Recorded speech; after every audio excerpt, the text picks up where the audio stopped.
Boa tarde, comunidade querida do 247. Eu sou Denise Assis, colunista e comentarista aqui no 247.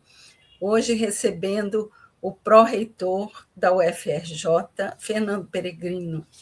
Fernando Peregrino é pró-reitor, mas nós sempre fazemos uma apresentação dos nossos convidados.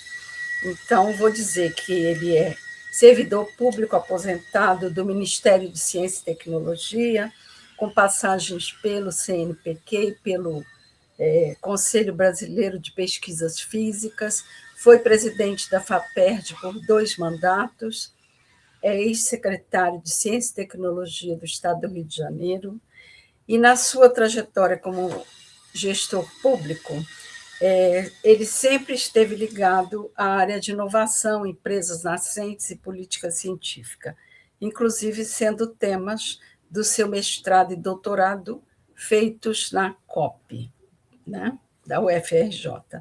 É vice-presidente do Clube de Engenharia e faz parte de um grupo de estudos que foi criado pelo clube para o estudo da temática de terras raras, para buscar soluções, enfim, pensar em como desenvolver esse setor.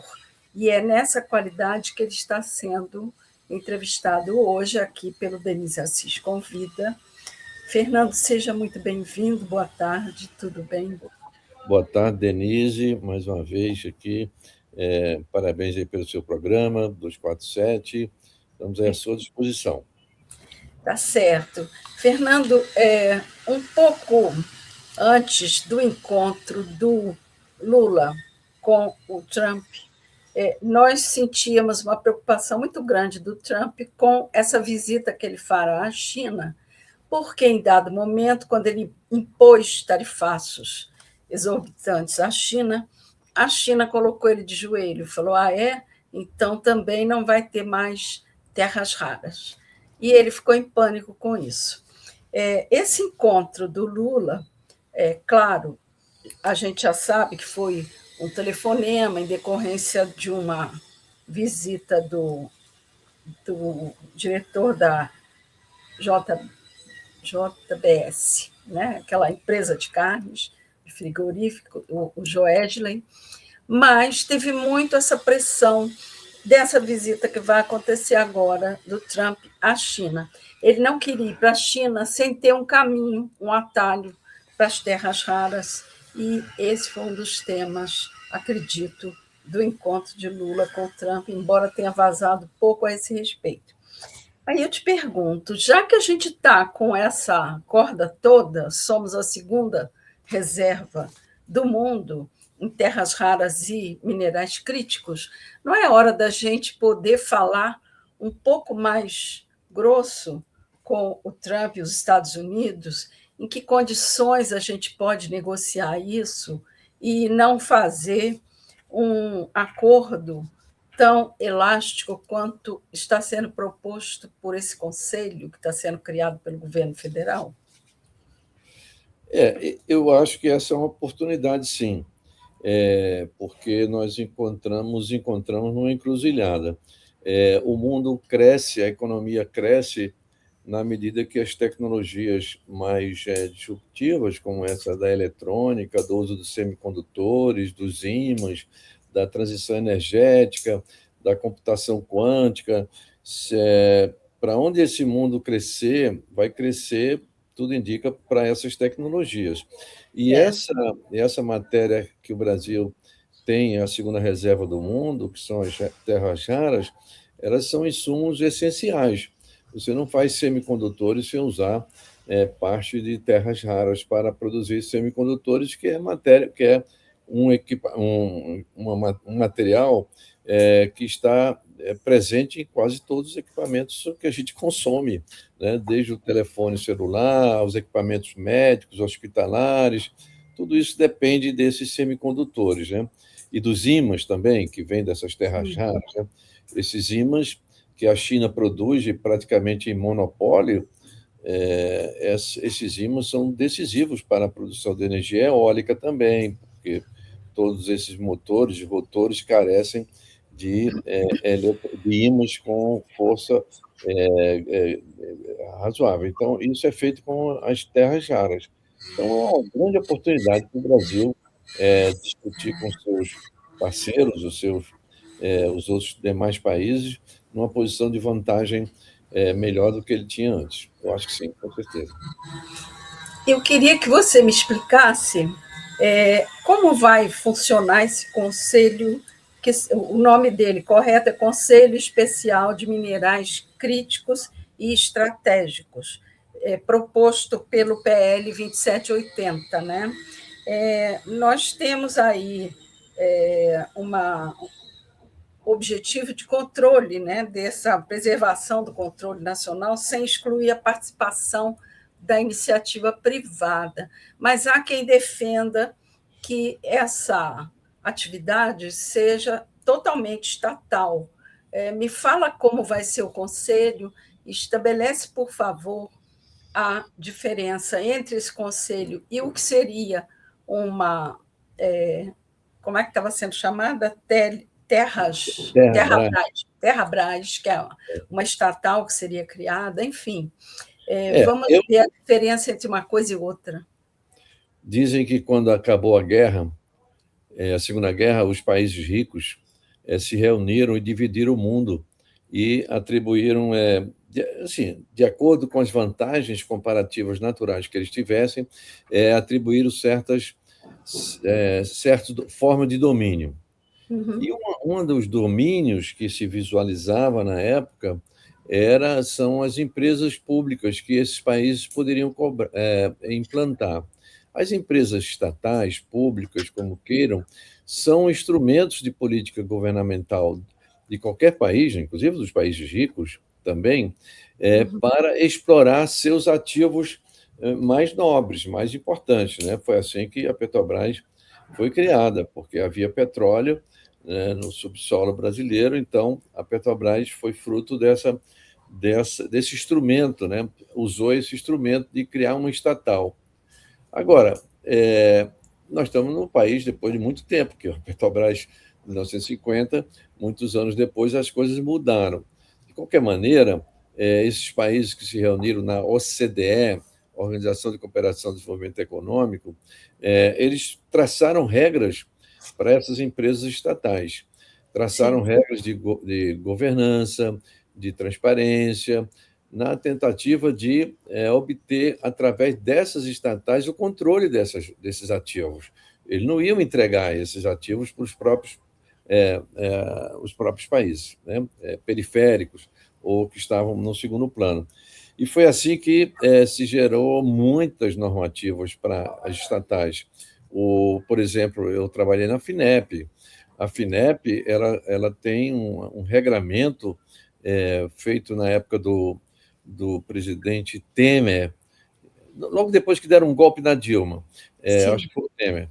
Eles produziram uma legislação, a Lei 13.303, que impõe um controle extremamente rígido das estatais perante a sociedade e perante os outros países também. Eu quero dizer o seguinte: essas empresas estatais elas foram feitas para isto, para explorar melhor seus ativos naturais em benefício do seu povo, da sua população, né, do seu país.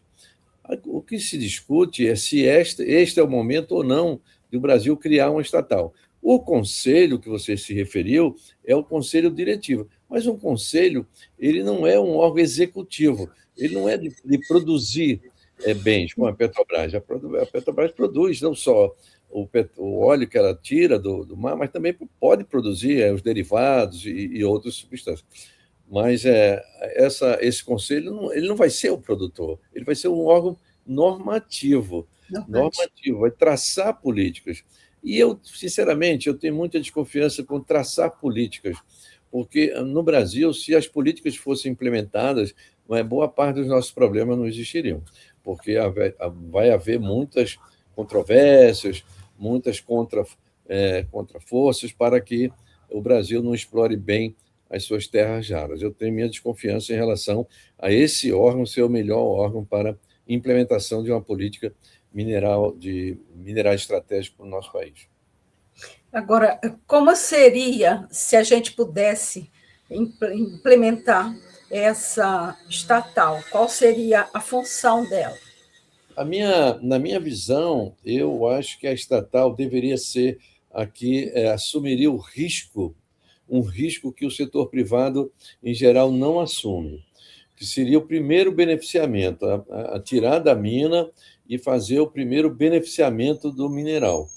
E depois compartilhar seu uso, a sua venda, a sua utilização, até por segmentos privados também, né, que fossem utilizar na fabricação de motores, na fabricação de eletroímãs, mas ela cumpriria essa primeira etapa, que é a mais arriscada, que o capital privado dificilmente entraria. Mas seria de grande importância, porque tirar da mina, explorar, beneficiar, separar, no caso dos minerais estratégicos, das terras raras, separar eles, fazer os óxidos. Tudo isso é uma atividade extremamente importante para iniciar um processo de uso, de fazer a cadeia de valor interna no país, não exportar ele em material bruto, né? Como atualmente a gente está fazendo, matéria bruta, exportação. Isso. Eu vi uma entrevista, não sei se você conhece, o economista Diógenes Breda. Ele deu uma entrevista para o Breno Altman. Eu também não o conhecia, mas achei muito interessante, porque ele dá demonstração de que conhece profundamente não só o processo de exploração, como ele conhece também a regulação legal desse setor. Então, ele estava dizendo o seguinte, que além dessa primeira exploração, que o Brasil já, de uma certa forma, domina, que é o que é feito em Goiás e em Poços de Caldas, existem 1.000 outros processamentos. É preciso filtrar e processar 1.000 vezes até chegar a um produto vendável, digamos assim. E, segundo ele, é preciso 1 tonelada de terras raras para produzir 1 quilo desse material que seria exportável. Nesse ponto, eu te pergunto o seguinte: é um volume imenso, né? 1 tonelada de terra em qualquer lugar é um buraco enorme. Do ponto de vista ambiental, como é que fica isso? Porque a gente vai sair por aí fazendo buracos, crateras. Eu, por exemplo, testemunhei uma debacle da KM no Amapá, onde eles fizeram verdadeiras crateras lunáticas enormes, eram poços assim, com uma profundidade de, às vezes, 200 metros, cheio d'água, e que eles abandonaram lá nas terras indígenas, quer dizer, não só inviabilizaram as terras indígenas, como também não cuidaram de aterrar ou de dar uma destinação àqueles rejeitos. Aí eu te pergunto se isso não pode ocorrer com relação a essa exploração e como solucionar isso, vocês têm ideia? Denise, tudo tem sua contrapartida. Eu Sim. não vejo com grande assim, desconfiança isso, não. Porque, por exemplo, a computação, inteligência artificial. Inteligência artificial é a grande tecnologia desse século, né? Sim. É muito importante a gente dominar isso, mas, no entanto, ela é grande consumidora e agride o meio ambiente porque consome muita água, consome muita energia, consome mão de obra precária, consome, enfim, o meio ambiente. E, no entanto, a gente não pode dispensar. Não pode dispensar, tem que controlar esses danos, mitigar esses danos. Mas nós não vamos deixar de dominar a tecnologia de inteligência artificial porque tem um consumo muito grande de energia elétrica, de água e outras coisas também, e de mão de obra precária. Eu li um livro de uma coreana que ela diz que a mão de obra é o terceiro problema da inteligência artificial, porque eles usam muito mão de obra precária, sem salário dignos, para filtrar os dados, para inserir numa base de dados e assim por diante. Então, tudo tem sua contrapartida. Mas eu creio que os governos, no caso nosso, deverá controlar esses danos, né? Reduzir esses danos. Não é por causa deles que nós vamos deixar de explorar. Finalmente, depois de 500 e poucos anos, a gente deixar de explorar as nossas matérias-primas e não ficar exportando matéria bruta para os outros depois venderem para nós, né? Os bens oriundos desses minerais. Eu não vejo isso como impedimento, eu vejo isso como um alerta que deve ser levado em conta seriamente, mas que o Brasil tem condições de dominar tecnologias para isso, né? Certo. Foi bom você falar nos nossos 500 e tantos anos, que uma coisa me intrigou nessa entrevista desse rapaz, que realmente ele domina o assunto e eu fiquei prestando atenção. Ele disse que o Brasil só conhece 30% do nosso subsolo. Nesses 500 e tantos anos, a gente não cuidou de mapear o que a gente pisa, o que a gente tem no subsolo, andou para as nossas riquezas. Isso é riqueza. Nós não cuidamos de mapear por quê? Com tanto engenheiro bom que nem você por aí. Mas olha aqui, obrigado, mas a gente tem um sistema público, o Serviço Geológico, a gente tem empresas, organizações públicas, o CETEM, o CPRM, só que essas empresas carecem de apoio também orçamentário, financeiro, para poder desenvolver mais seus serviços. Nós sabemos uma parte do nosso subsolo. A Vale do Rio Doce sabia de tudo, mas nós vendemos, não é verdade? A Vale do Rio Doce sabia tudo que tinha embaixo da terra, mas o Brasil terminou vendendo ela. Mas, enfim, a gente tem condições, a gente tem um sistema estadual. Aliás, é outro ponto que o nosso clube de engenharia, esse grupo alertou o deputado Arnaldo, de que era preciso olhar também para o Conselho, para as políticas estratégicas, mas também olhar para o sistema estadual já construído, CPRM, CETEM, indústrias nucleares, essas indústrias correlatas que fazem parte desse mesmo setor, dessa mesma área nossa, né? Então, eu vejo que nós temos condições muito de alavancar esse desenvolvimento, muito, né? Então, o Clube de Engenharia, a princípio, se colocou favoravelmente à Terrabras, né? Você também. Não, deixa eu esclarecer. Eu, particularmente, defendo uma estatal. Tá. A oportunidade de criar, eu posso discutir, mas que a gente deva ter um instrumento executivo, não tenha dúvida nenhuma. Entendeu? A gente não pode brincar com isso. Se a gente não tiver um órgão forte, com poder para fazer essa execução dessa política estratégica que vai ser feita pelo Conselho, nós vamos dar com os burros na água, com certeza. Eu conheço o setor público, ele facilmente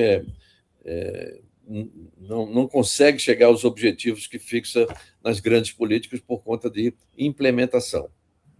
Você tem razão. Quando se quer que uma coisa paralise no Brasil, cria um grupo de trabalho, né? Porque aí não anda de jeito nenhum.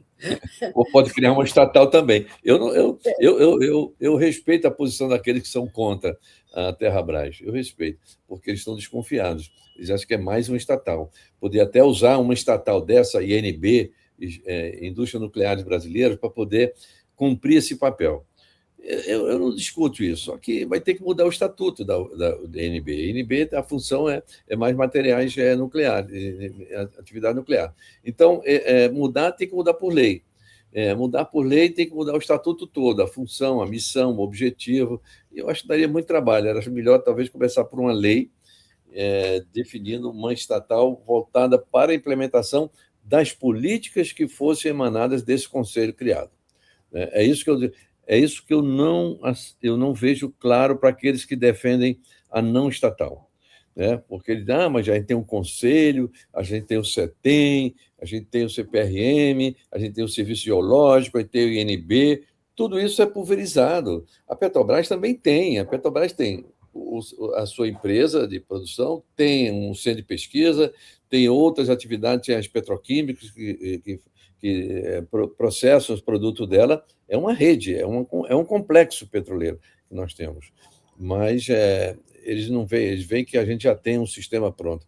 Eu tenho desconfiança que a gente tem um sistema pronto.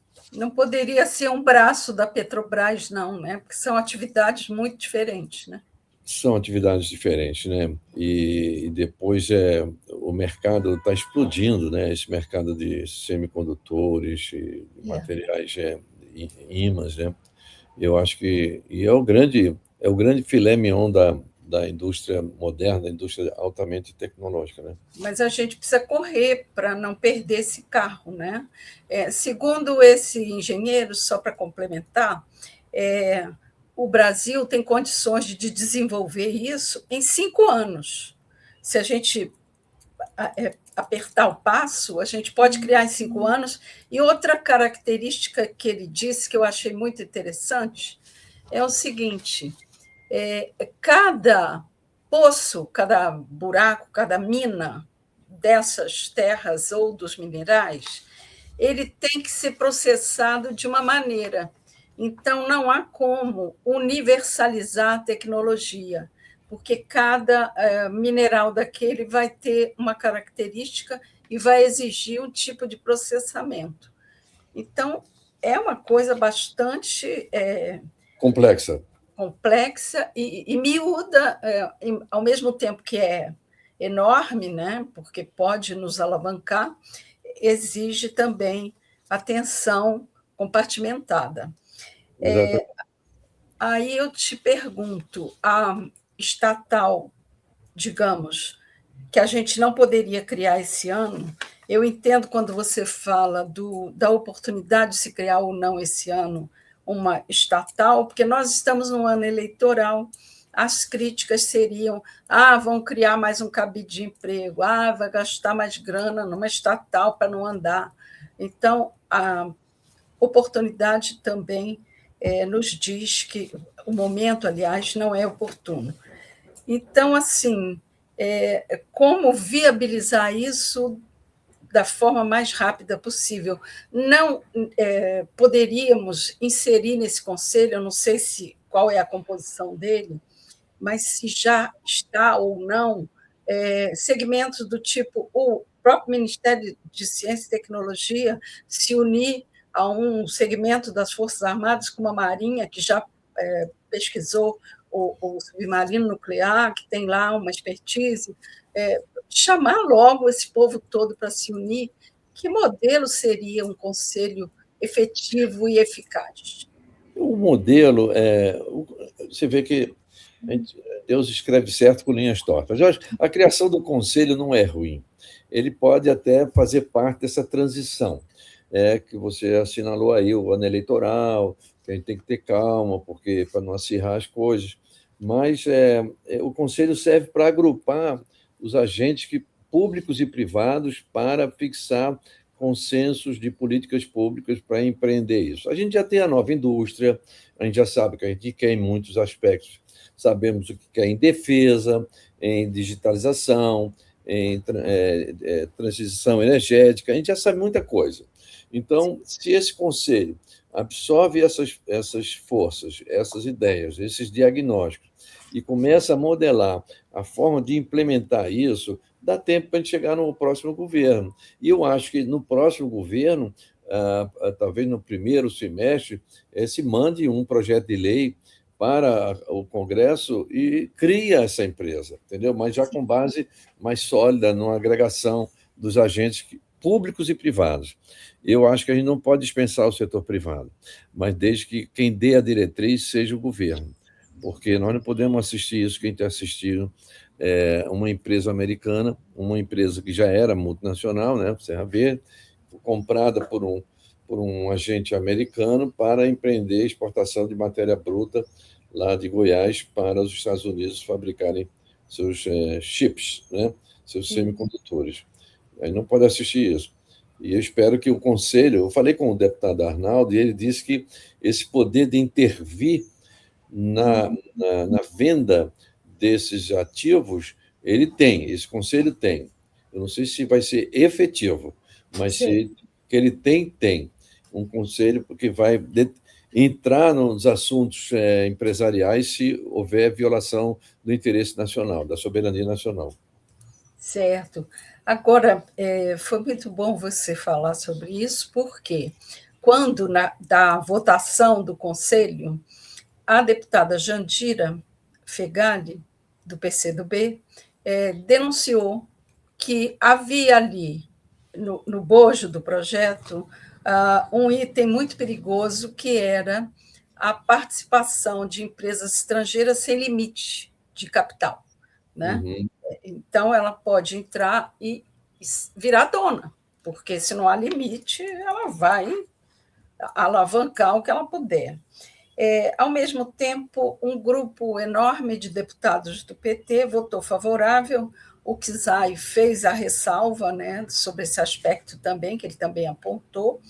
Mas a gente tem aí não só a Serra Verde, que você acabou de citar, nós temos no Vale do Jequitinhonha 3 empresas estrangeiras já explorando o lítio há 5 anos, de uma forma que a gente não está prestando atenção, não estamos falando disso, e temos Poços de Caldas também, que já virou problema, inclusive, porque já produziu tanto que tem um estoque lá de material radioativo que eles não sabem o que fazer com aquilo. Então, tudo isso são etapas a serem estudadas.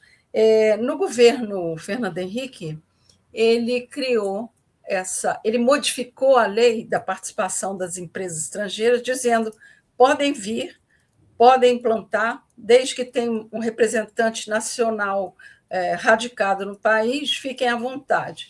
A gente corre o risco de virar aí um trelelê sem limite? Como é que vai? A gente vai fiscalizar isso? O Clube de Engenharia tem isso muito em conta, né? Na verdade, desde o Fernando Henrique, a empresa brasileira pode ser empresa estrangeira. O nome é só uma roupa, mas a empresa é totalmente estrangeira. Se você pegar várias indústrias que o Brasil tem, o capital é estrangeiro. Eles remetem juros, remetem lucros, juros não, remetem lucros, royalties para o exterior, para os grandes, para as suas sedes, suas matrizes. E não há controle sobre isso. Não há controle, desde a época do Fernando Henrique. Neste período que a gente está vivendo, a gente está vivendo sob esse mandato legal, porque as empresas que forem explorar no nosso território terras raras, elas serão brasileiras, desde que tenham um endereço aqui no Rio de Janeiro, em São Paulo.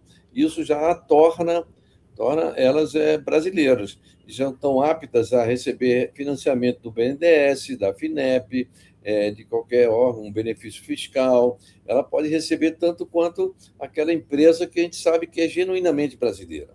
E esse é o calcanhar de Aquiles. Isso, para mim, é o calcanhar de Aquiles sobre a questão da soberania. Porque enquanto a gente não mudar essa legislação que veio de lá, é uma emenda constitucional, parece que é a emenda 6 constitucional, que define a empresa brasileira, toda aquela que tem um escritório no Brasil. E isso é o fim da picada. Os americanos não consideram assim a empresa deles, o território deles. Não consideram assim. E nós somos muito liberais nesse sentido, né? E não se teve chance ainda de mudar isso. Para mim, isto é um ponto calcanhar de Aquiles, nessa política e em outras políticas também. Exatamente. O Fernando Henrique foi muito permissivo nisso, né? Ele abriu geral.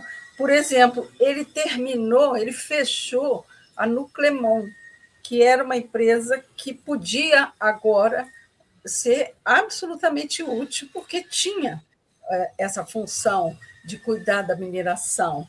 No entanto, ele fechou, estragou tudo que tinha lá, não privatizou, não coisa nenhuma, simplesmente lacrou as portas e deixou rolar. Então, assim. Hoje a gente está pagando por isso, né? Porque Exatamente. A gente teria uma infraestrutura, teria um segmento industrial mais robusto, temos um segmento de pesquisa importante nessa área, que temos que defender, mas, infelizmente, na área industrial, nós perdemos muita condição por causa dessa forma de entregar o país que ele fez, né? E no sistema de patentes também, ele entregou o sistema de patentes ao domínio das patentes estrangeiras, farmacêuticas, ele liberou geral a questão do patenteamento de tecnologia estrangeira, tanto é que o Brasil é muito atrasado nisso, né? Tem muito poucas patentes, né? Por conta dessa abertura generalizada que o Fernando Henrique fez. Fora a biotecnologia que ele abandonou, não cuidou, a gente tem uma riqueza enorme na Amazônia e está lá, Não, ao a Deus indústria da... química fina, o Brasil tinha quase 90% das suas indústrias de química fina aqui. Hoje só tem 5%, foram todas elas ou descapitalizadas, fechadas, ou transferido o controle para o mundo lá fora, né? E essa química fina é aquela que produz os fármacos, que Isso, produz os produtos da biotecnologia, né? exato. Agora, Fernando, como é que está funcionando esse grupo, né? Quem participa desse grupo no clube de engenharia? Que objetivo ele tem imediato? Ele foi criado no Conselho Deliberativo, no Conselho Diretor do clube, para responder à questão do projeto que estava sendo discutido na Câmara e agora foi para o Senado. Certo, Produziu uma nota, um documento do nosso clube sobre isso. Conseguimos fazer uma nota, e remetemos para o deputado Arnaldo, ele recebeu, leu comigo os pontos, e ponderou alguns. Ele acha que o projeto dele contempla, mas contempla dessa maneira que a gente estava falando. Um conselho mineral, ele não é capaz de fazer tudo. Ele traça uma diretriz, acabou a reunião, quem vai cuidar da implementação daquilo, se a gente não tiver preparado, né? Se não tiver instrumentos de mobilização, e isso ele não responde, porque a estatal que viria no bojo não veio, né? Não está vindo, né? Não se criou um estatal. Apenas o sistema, ele diz que vai apoiar e está apoiando o CETEM, CPRM, o sistema federal público, eles estão contemplando, eles estão dando prioridade. O CETEM é citado explicitamente como a grande Embrapa da área mineral, né? isso. É um grande centro de pesquisa, o CETEM. Pois é. Agora, dentro dessa discussão toda, né, a gente tem aí CPM e tal, e tal, e tal. Mas temos também, você pergunta quem vai cuidar? Eu posso te dizer.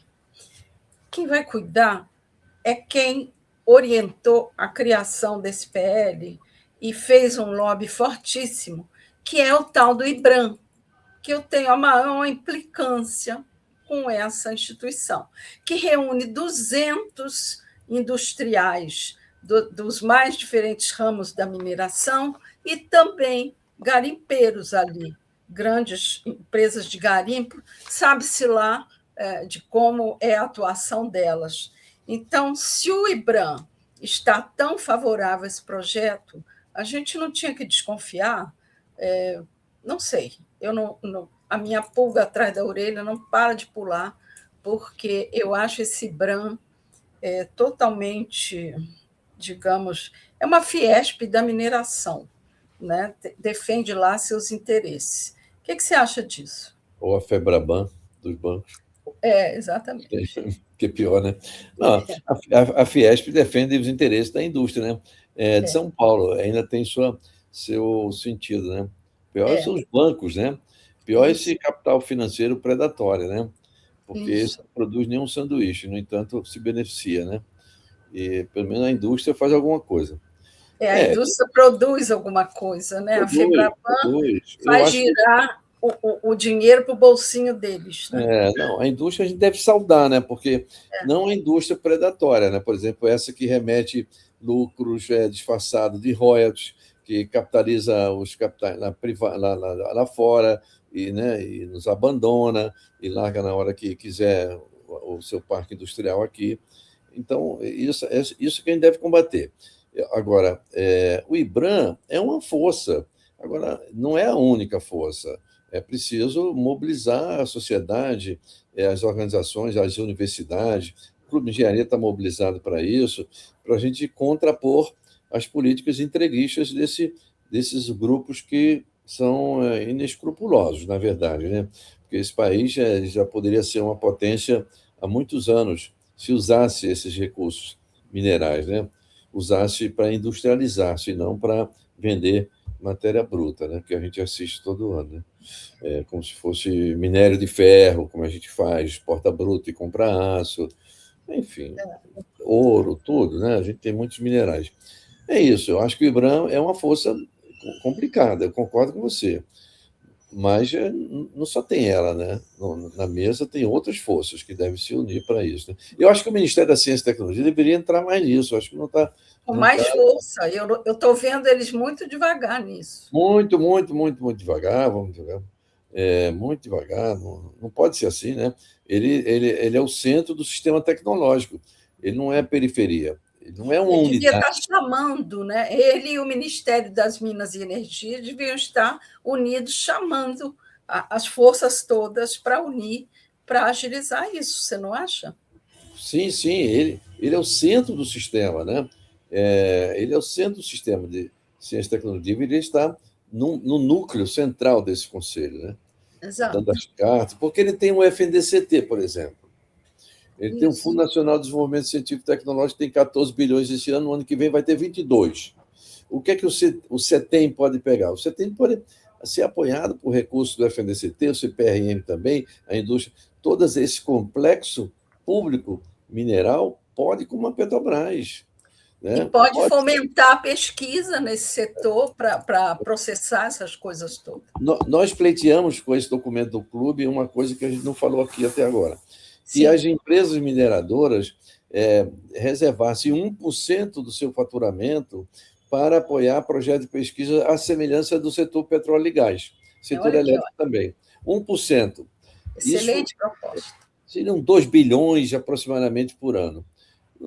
É uma importância grande para quem Muito. está no setor público. Por que, que não faz? Aí o Arnaldo, deputado, falou: ah, mas Peregrino, eles estão dizendo aqui que eles vão embora. Eles são muito estrategistas, né? Esses caras dos grupos São. internacionais. Eu vou embora, vou largar o país. Não vai nada, né? Vamos Tchau, ver né? quem está blefando, né? Eu acho que tem muito blefe deles. O Brasil Que é uma aí joia. vai. A gente não explorou o pré-sal numa dificuldade enorme de 7.000 metros de profundidade? Será que a gente não tem capacidade de tirar um montinho de terra ali atrás do Morro de Minas Gerais? É. Então, eu acho que se a gente pudesse capitalizar o sistema de ciência e tecnologia com 1% do faturamento dessas empresas, essas mineradoras, que são grandes mineradoras, 1% já seria uma ajuda, como a gente fez com o petróleo, né? Você falou. A gente pegou tá bom, Shell, essas empresas podem furar aqui na nossa plataforma, agora deixa 1% do seu faturamento aqui para a gente fortalecer a base científica nacional. E assim a gente desenvolveu a base científica nacional. Não foi só com a Petrobras. Todos os royalties que vêm do setor de petróleo e gás são investidos obrigatoriamente no desenvolvimento de projetos dentro das universidades, formação de recursos humanos, entre outros. Isso é um modelo, foi muito útil, é muito útil para nós, brasileiros. Mas não seria melhor o de partilha? Pode ser também, desde que faça isso, essa partição, mas eles limitaram a 3, 4% e não a 1% como nós queríamos. Nós queríamos Certo. 1% e ficou em 3, 4, talvez até 5%. O Arnaldo disse que eles ficaram bloqueando por ali, porque senão poderiam ameaçar. Sabe como é que é, né? Eles levam, é um jogo, né? É um jogo muito difícil. Né? Agora, Fernando, diante da força que é, né, Estados Unidos e todo esse poderio de império, será que caberia a gente se unir num bloco com Chile, Bolívia, Argentina, que também tem esses minérios, esses materiais? Faria um bloco para se contrapor a esse poderio todo? Se unir Olha, nessa pesquisa e na venda desse produto? o nosso problema é industrializar esses produtos, é fazer a cadeia de valor aqui dentro. Né? Pode ser também na Sim. América Latina, mas eu digo assim: o nosso problema é se a gente vai internalizar a cadeia de valor ou não, ou vai jogar tudo bruto para fora e depois compra a ponta dela. Né? Esse aí vai escalar ou não. Esse é que é o problema. O modelo nosso tem que visar industrializar uma fração importante da cadeia de valor internamente. Né? Se a gente não vai fazer o motor, que faça o imã do motor. Né? Se a gente não faz o chip, que faça o semicondutor. que a gente faça produtos intermediários. Há uma proposta uma pessoa que eu respeito, chamado Marco Antônio Castelo Branco.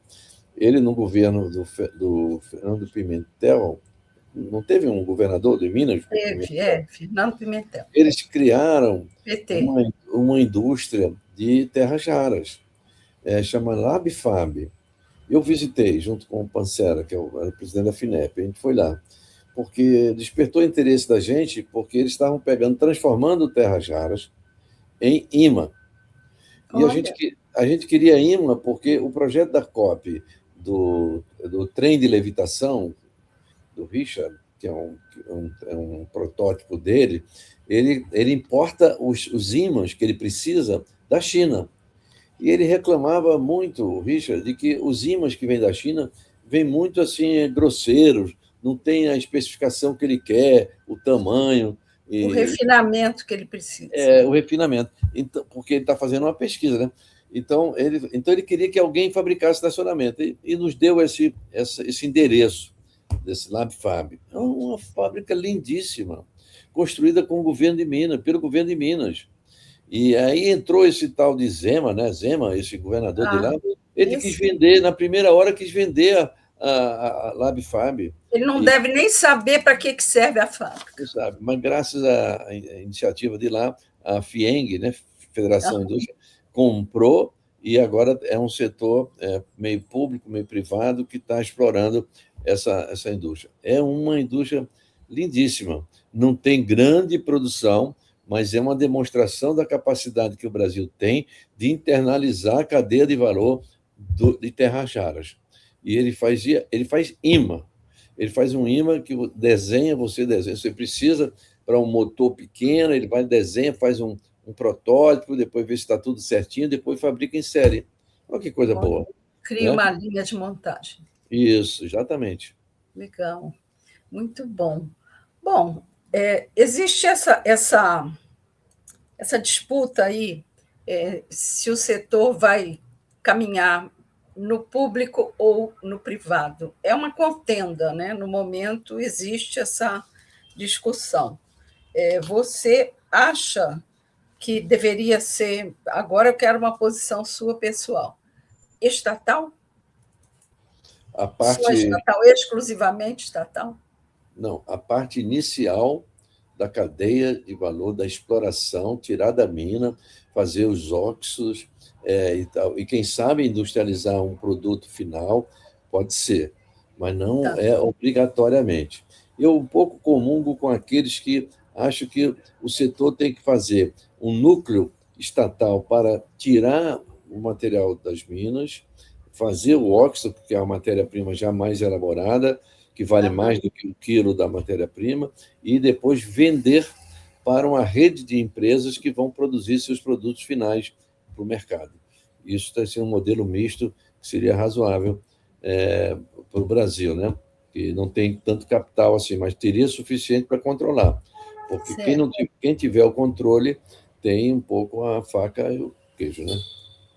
Isso. E qual seria o papel, por exemplo, de um BNDES nessa empreitada? O BNDES, como um agente econômico mais importante que a gente tem, é de financiar, dar créditos com taxas de juros subsidiadas, sim. Eu sou a favor de que subsidie a taxa de juros de empreendimentos industriais estratégicos e abastecer o setor privado de recursos. Por quê? A gente não tem uma capacidade interna privada de grande porte. Tem o capital financeiro, mas o capital financeiro ele vai para qualquer lugar, não é necessariamente para o que o Estado brasileiro quer. Né? É volúvel e volátil. Exatamente. Ele vai querer ganhar dinheiro com a especulação. Né? Isso. Então, eu acho que o papel do BNDES aí podia ser, desde o início, de financiar o processo, né, de desenvolvimento de tudo isso, até financiar empresas que quisessem investir nessa cadeia de minerais aí. Acho que o BNDES podia alavancar. A gente está com pressa, né, Fernando? Tem que ter pressa, né? Tem que ter pressa, porque A Estamos coisa está atrasados. andando, do contrário, a gente perde o momento, né? Perde essa janela de oportunidade. Acho que a gente ou vai agora, ou vai ou não, não vai. Eu Vai tenho ou essa não vai, impressão. exatamente, é um momento Na decisivo. hora que os Estados Unidos estão em duelo com a Com a China, né, China, que é uma grande força, né, que tem isso, reservas também, que tem indústria, né, eu acho que essa é a hora da gente entrar pelo meio ali e dividir um pouco o bolo, né? exatamente. Mas precisa de Sabe qual é o meu medo? É que no afã de entrar logo, a gente entregue demais, né? Não pode também, né? Tem que ter é, medida. é, preciso ter muito. O problema é que não pode ter retrocesso, né? Isso. Porque a gente está numa caminhada boa de buscar a indústria, buscar a industrialização, né? Em vários setores houve muitos progressos. Até no setor de biofármacos, no setor da agrícola, no setor de tecnologias também minerais, no setor de transição energética, inteligência. Nós estamos avançando em muitas áreas, Sim. mas tem que manter o passo e acelerar também, não pode voltar atrás. Isso é minha preocupação. Se voltar atrás, terra arrasada. Você mais ou menos usou eufemismos, mas eu quero ir direto ao ponto. Digamos que exista uma hecatombe e aquela figura chega ao poder, estou batendo aqui, que isso não vai acontecer de jeito nenhum, mas a gente tem que contar com todas as possibilidades. O que acontece com a gente? Vai entregar tudo, né? Esse é um risco muito grande, né? Porque demorou muito tempo a chegar aqui, né? Pela primeira vez tem uma concertação pela indústria, né, nos Isso. últimos anos, né? E essa concertação envolve o setor privado também, envolve o setor público, envolve o setor privado, e a sociedade está vendo. Agora, voltar atrás não dá, né? Eu fico muito preocupado, porque eles estão fazendo uma campanha, esse pessoal que gosta do retrocesso, de ataque à universidade, sabia disso? Eles, Então, eles estão fazendo uma campanha aberta é, desmontar. de montar a universidade. E, infelizmente, isso tá sendo feito até com participação ingênua de alguns setores, né? Sim. Degradar a universidade hoje acabou-se, entendeu? Acabou-se. Nós vamos entregar a nossa capacidade de pensar o país diferente para aqueles que não acreditam na universidade pública, né? Infelizmente, eles estão atacando a universidade pública, mas estão mesmo. Então, é. E desde a máquina universitária até batendo em estudantes, como aconteceu na USP essa semana, né? No É, melhor estilo Erasmo Dias, né? é. Eu acho que a gente tem que Infelizmente. ter muito juízo, sabe? Porque qualquer oportunidade eles vão entrar para dizer que a universidade pública não é organizada. É verdade. Não é organizada. Eu estou aqui fazendo uma campanha de aproveitar seu programa para usar a Constituição para importar equipamentos científicos por laboratórios. Nós temos muitos laboratórios sofisticados no Brasil, mas esse laboratório não pode prescindir de equipamentos de auto comprados lá fora, porque nós não temos fabricantes aqui. E para fazer isso, o CNPq, por exemplo, que detém uma cota, acabou a cota. Antes de junho, acabou a cota do ano inteiro. E a UFRJ lançou-se num pedido para usar a imunidade que ela tem tributária por ser pública. E Sim, o artigo 150 da Constituição, inciso 6, a linha A. Por esse dispositivo, a gente pode comprar sem pagar imposto, como essa verba do CNPq. Só que esse processo de conseguir isso é lento, é muito lento. E as pesquisas não podem parar, os claro que projetos não. Como é que começam. a gente vai explorar terras raras sem pesquisa? Pois é, e a gente tem que comprar projeto. A FINEP financia um projeto que tem um microscópio, esse microscópio pode ter que ser comprado no exterior, não pode, porque não tem a cota de importação. Usa a imunidade tributária. E é isso que o FRJ está liderando no Brasil inteiro. Nós estamos quase chegando lá, sabe? Quase chegando lá. Temos já um parecer favorável da Receita, mas é uma grande vitória se a gente conseguir, é um alento, porque não dá para ficar pedindo esmola para importar equipamento para pesquisa, Não. gente. Pesquisa é o futuro. E quem que precisa cuidar disso? É a Receita Federal. A Receita Federal nos deu um parecer favorável. Aham. O reitor escreveu e a gente foi lá e eles deram um parecer favorável. Só que precisa de um requerimento burocrático eletrônico. E esse requerimento não foi respondido pela Receita, embora toda a base da resposta já tenha sido dada no ofício que eles nos devolveram. Então, é assim, é tenso o negócio. Eu estou A falando máquina é isso. muito compartimentada e isso emperra tudo. Alô, Receita Federal, libera a pesquisa que nós precisamos desenvolver, né? Pelo amor, Aquisição de equipamentos para pesquisa. é isso. Por favor. Fernando, a gente chegou aqui ao final. Eu te agradeço muito os esclarecimentos aqui e Obrigado. gostaria de agradecer mais uma vez a sua presença e deixar aqui o nosso convite para voltar sempre, porque você sempre traz novidades e bons esclarecimentos. Um Obrigado, grande abraço Denise. para Boa você. tarde a todos também. Obrigado, viu? Tchau, Tchau, obrigada. tchau. Tchau, comunidade.